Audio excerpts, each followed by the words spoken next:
We're going to get started on our radial composition today. You need a few things to work. You need a pencil. Let's do this first part in pencil so that if you need to erase, you can. Pencil, an eraser, your personal symbols that you drew yesterday, and the circle paper, the rounded paper that we made in class on Friday. If you don't have this paper, you can just make it the next time I see you. No worries. So everyone who has this paper and your personal symbols, we're going to start laying out our radial composition. So a composition that has radial balance starts in a clearly defined middle, and that's right there on our paper, and then it moves out evenly in every direction from the middle. So we have a few things we can use for guidelines. We have the rings that we drew with the compass, and then we also have the creases. If you feel like you want to trace the creases really lightly, if you think that would help you stay organized, you can trace them. If you can see your creases just on the fold, then you don't need to worry about tracing. I'm going to trace mine really lightly just to help me stay organized, right? Okay, so I have my rings going around, and then I have sections and I have lines, and I'm going to start putting in my personal symbols. When I draw it once, I have to draw it 8 times, and it needs to be the same every time. I'm going to start with my paintbrush, and I'm going to make my paintbrush go on the line. I'm going to make it start here for the handle, and I'm going to go down 3 sections, and I'm going to draw that the same every time. So I'm using my line to get organized. So I'm drawing it on the line, and I'm using the circles that I drew to figure out like where it should stop. So I'm starting on the same line every time and ending on the same line every time.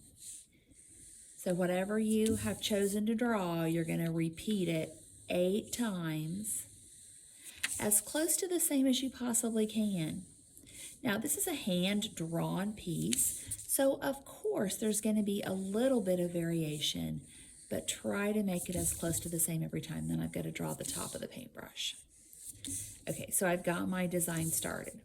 Okay, after I have all my paintbrushes drawn, then I'll pick another one of my personal symbols and add that. So I think I'm going to draw a heart.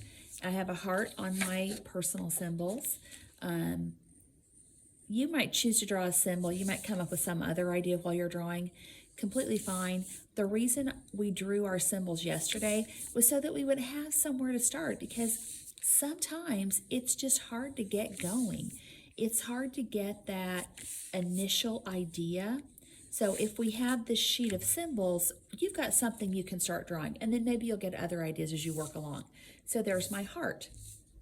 I'm gonna do a rose in the next section. So I'm gonna do this rosebud. So I'm gonna draw the top part of my rosebud between those paintbrushes in the same spot every time. And I'll just keep drawing that. And I like to draw something in parts, like this rosebud has the top of the rosebud and then the petals. So I like to draw like the same part over and over. I always think that helps me draw it a little more identical every time than trying to replicate the entire rose, like drawing one part at a time. For me, you might find that doesn't work for you and you just want to draw the whole thing all the way through 8 times. Whichever works best for you is what you should do. Try to be super neat. Try to make it the same every time. And you're going to keep repeating this process until your radial composition is completely full.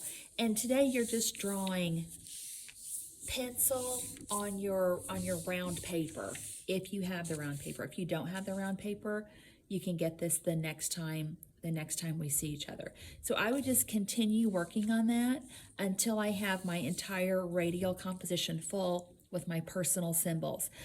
There will be a picture attached to this assignment that shows what your work should look like at the end of your work time today.